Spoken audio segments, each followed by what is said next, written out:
Assalamualaikum warahmatullahi wabarakatuh. Perkenalkan, saya Ustazah Nur Atikoh dan rekan saya Hanum Pratiwi. Kami akan menjabarkan mengenai artikel berjudul Pendidikan Karakter pada Pembelajaran Daring.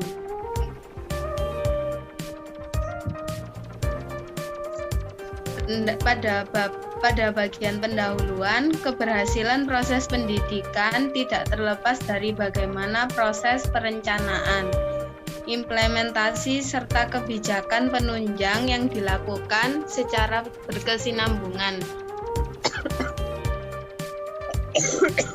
Karena pendidikan adalah modal dasar pembangunan, maka setiap negara sudah barang tentu menempatkannya pada tujuan utama.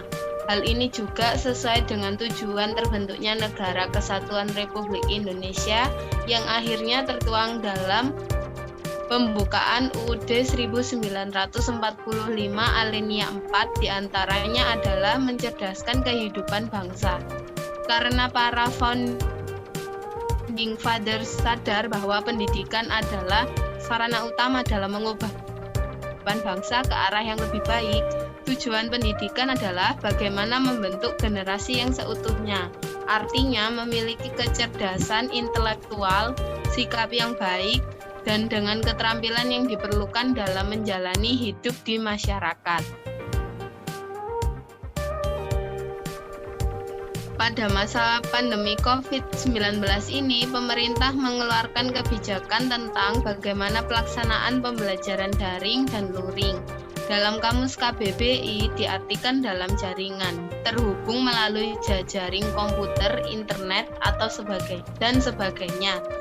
Pembelajaran daring dilakukan sebagai langkah tepat untuk dapat mencegah dan menekan penularan virus COVID-19. Pun peserta didik tidak akan ketinggalan pelajaran bagaimana yang telah direncanakan dalam kurikulum selama 1 tahun ajaran. Walaupun pemerintah sudah mengeluarkan kebijakan new normal yang tujuannya adalah menghidupkan kembali sektor perekonomian yang sudah kurang lebih 3 bulan lumpuh akibat dampak COVID-19, akan tetapi sektor pendidikan, khususnya pembelajaran di sekolah, belum sepenuhnya berani dibuka oleh pemerintah. Selanjutnya yaitu tahap metode.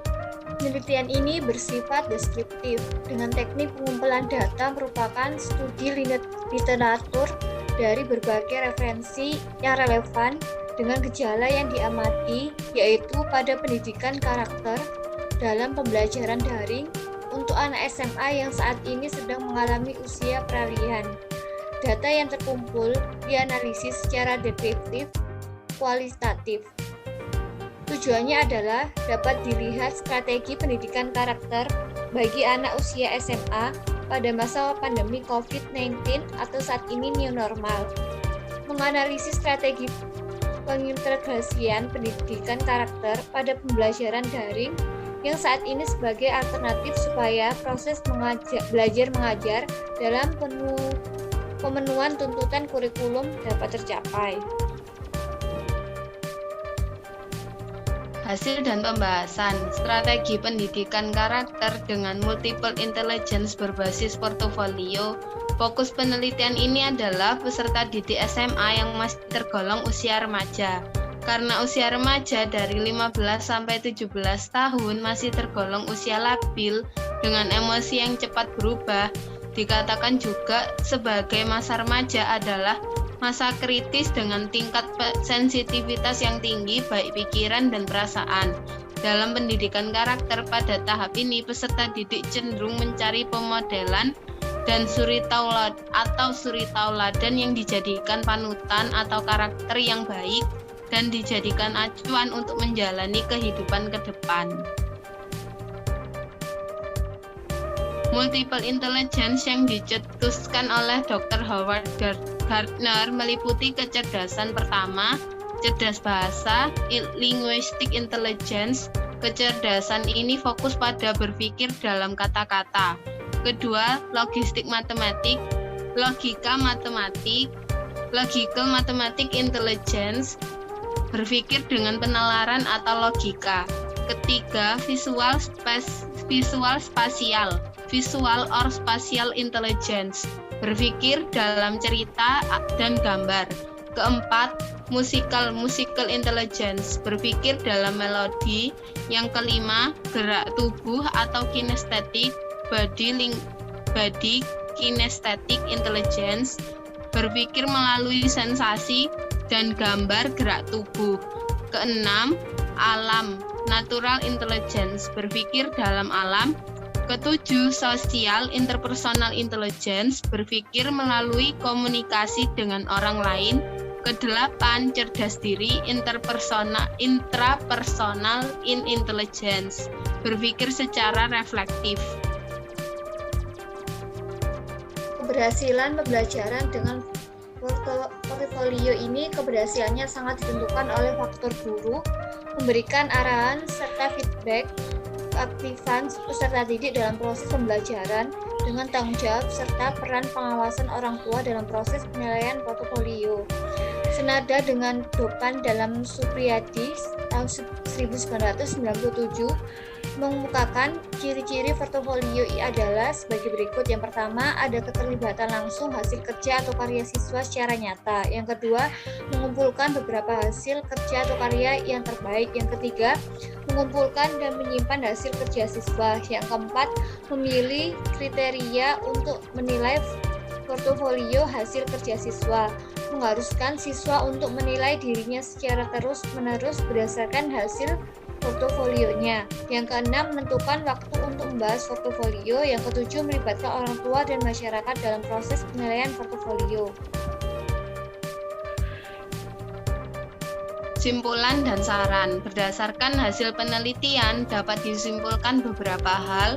Yang pertama, pendidikan karakter memiliki 3 fungsi utama.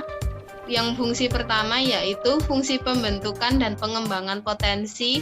Fungsi yang kedua, perbaikan dan penguatan. Fungsi yang ketiga, penyaring.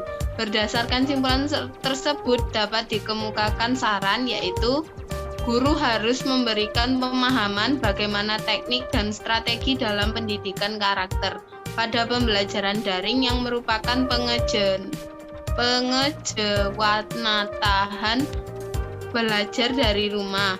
Guru harus berusaha kreatif dalam menggali informasi dan karakteristik peserta didik dalam menentukan model-model pembelajaran dengan hasil belajar yang diharapkan pada pembelajaran daring. Dalam fungsi pendidikan karakter, yang pertama tadi membentuk dan mengembangkan potensi. Pendidikan karakter membentuk dan mengembangkan potensi siswa agar berpikiran baik, berhati baik, dan berlaku sesuai dengan falsafah Pancasila. Kemudian yang kedua, fungsi perbaikan dan penguatan. Di sini pendidikan karakter memperbaiki dan memperkuat peran keluarga, satuan pendidikan, masyarakat, dan pemerintah untuk ikut berpartisipasi dan bertanggung jawab dalam mengembangkan potensi warga negara dan pembangunan bangsa menuju bangsa yang maju, mandiri, dan sejahtera. Ketiga, fungsi penyaring. Pendidikan karakter memilah budaya bangsa sendiri dan menyaring budaya bangsa lain yang tidak sesuai dengan nilai budaya bangsa dan karakter bangsa yang bermartabat. Guru dalam mengembangkan materi pembelajaran harus menganalisis materi pembelajaran yang sesuai dengan masing-masing nilai karakter. Tujuannya adalah antara materi pembelajaran dengan output yang dihasilkan sesuai dengan kebutuhan di masyarakat. Yang kedua, pembelajaran daring atau dalam jaringan adalah terjemahan dari istilah online yang bermakna tersambung ke dalam jaringan komputer.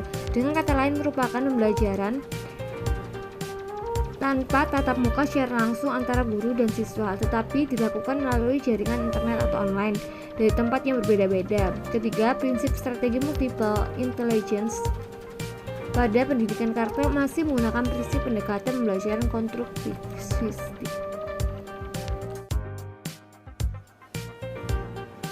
Sekian dari kami.